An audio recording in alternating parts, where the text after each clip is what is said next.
मैं Ramesh Kumar Kumawat, senior teacher, government वरिष्ठ Upadhyay, Sanskrit school, Amarsar, Jaipur, Rajasthan, Sanskrit शिक्षा विभाग। Hello everyone. कक्षा 10 विषय विज्ञान अध्याय 8 जीव जनन कैसे करते हैं में आज हम पढ़ेंगे लैंगिक जनन यानी सेक्सुअल रिप्रोडक्शन को लेकर के। हम जनन की उस विधि से भी परिचित हैं जिसमें नई संतति उत्पन्न करने हेतु दो एकल जीवों की भागीदारी होती है। न तो एकल बैल संतति या बछड़ा पैदा कर सकता है और न ही एकल मुर्गी से नए चूजे उत्पन्न हो सकते हैं। ऐसे जीवों में नवीन संतति उत्पन्न करने हेतु नर एवं मादा दोनों लिंगों की आवश्यकता होती है। इस लैंगिक जनन की सार्थकता क्या है? क्या अलैंगिक जनन की कुछ सीमाएं हैं?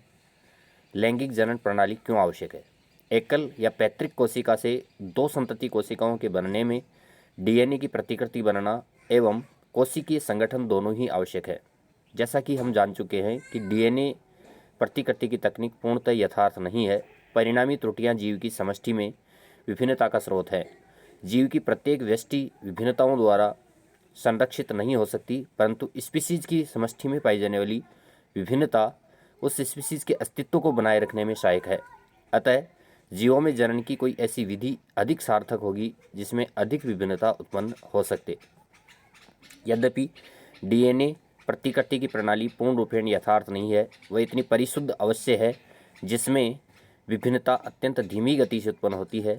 यदि डीएनए प्रतिकृति की क्रियाविधि कम परिशुद्ध होती तो बनने वाली डीएनए प्रतिकृतियाँ कोशिकीय संरचना के साथ सामंजस्य नहीं रख पाती, परिणामतः कोशिका की मृत्यु हो जाती। अतः परिवर्त उत्पन्न करने के प्रक्रम को किस प्रकार गति दी जा सकती है? प्रत्येक डीएनए प्रतिकृति में नई विभिन्नता के साथ साथ पूर्व पीढ़ियों की विभिन्नताएं भी संग्रहित होती रहती हैं। अतः समष्टि के दो जीवों में संग्रहित विभिन्नताओं के पैटर्न भी काफ़ी भिन्न होते हैं। क्योंकि ये सभी विभिन्नताएं जीवित व्यष्टि में पाई जा रही हैं, अतः ये सुनिश्चित ही है कि विभिन्नताएं हानिकारक नहीं है। दो अथवा अधिक एकल जीवों की विभिन्नताओं के संयोजन से विभिन्नताओं के नए संयोजन उत्पन्न होंगे। क्योंकि इस प्रक्रम में दो विभिन्न जीव भाग लेते हैं, अतः प्रत्येक संयोजन अपने आप में अनोखा होगा।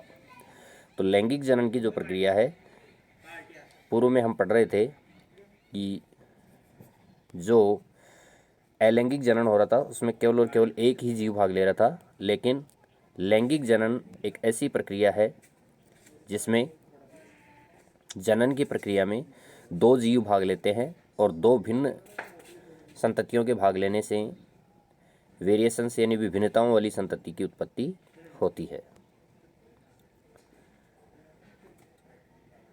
हम जान चुके हैं कि जैसे जैसे जीवों की जटिलता बढ़ती जाती है वैसे वैसे उत्तकों की विशिष्टता बढ़ती जाती है। उपरोक्त समस्या का समाधान जीवों में इस प्रकार खोजा जिसमें विशिष्ट अंगों में कुछ विशेष प्रकार की कोशिकाओं की परत होती है, जिनमें जीव की कायिक कोशिकाओं की अपेक्षा गुणसूत्रों की संख्या आधी होती है तथा डीएनए की मात्रा भी आधी हो जाती है। ये कोशिका विभाजन की प्रक्रिया, जिसे अर्धसूत्री विभाजन कहते हैं, के द्वारा प्राप्त किया जाता है। अतः दो भिन्न जीवों की युग्मक कोशिकाएं लैंगिक जनन में युग्मन द्वारा युग्मनज या जाइगोट का निर्माण करती है। दो भिन्न संततियां होंगी वो जाइगोट बनाएंगी। तो दो भिन्न जीवों की युग्मक कोशिकाएं लैंगिक जनन की प्रक्रिया के द्वारा आपस में युग्मन द्वारा युग्मनज या जाइगोट बनाती हैं और गुणसूत्र एवं डीएनए की मात्रा वापस से पुनर्स्थापित हो जाती है। यदि युग्मनज वृद्धि एवं परिवर्धन द्वारा नए जीव में विकसित होता है तो इसमें ऊर्जा का भंडार भी पर्याप्त होना चाहिए। अतः सरल संरचना वाले जीवों में प्राय दो जनन कोशिकाओं की आकृति एवं आकार में विशेष अंतर नहीं होता है, अथवा वे समाकृति भी हो सकते हैं, परंतु जैसे ही शारीरिक डिजाइन अधिक जटिल होता है जनन कोशिकाएं भी विशिष्ट हो जाती हैं। एक जनन कोशिका अपेक्षाकृत बड़ी होती है, उसमें भोजन का पर्याप्त भंडार भी होता है, जबकि दूसरी अपेक्षाकृत छोटी एवं अधिक गतिशील होती है। जो गतिशील जनन कोशिका होगी, जो भी गतिशील जनन कोशिका होती है उसको हम कहते हैं नर युग्मक, और जिस जनन कोशिका में भोजन का भंडार संचित होता है उसे कहते हैं मादा युग्मक। अगले कुछ अनुभागों में देखेंगे इन दो प्रकार के युग्मकों की सर्जन की आवश्यकता के नर एवं मादा व्यष्टियों में विभेद उत्पन्न किए गए हैं। कुछ जीवों में नर एवं मादा में शारीरिक अंतर भी स्पष्ट होते हैं। इसके बाद में नेक्स्ट सेशन में हम चर्चा करेंगे पुष्पी पौधों में लैंगिक जनन किस प्रकार से होता है। आज के लिए इतना ही। Thank you.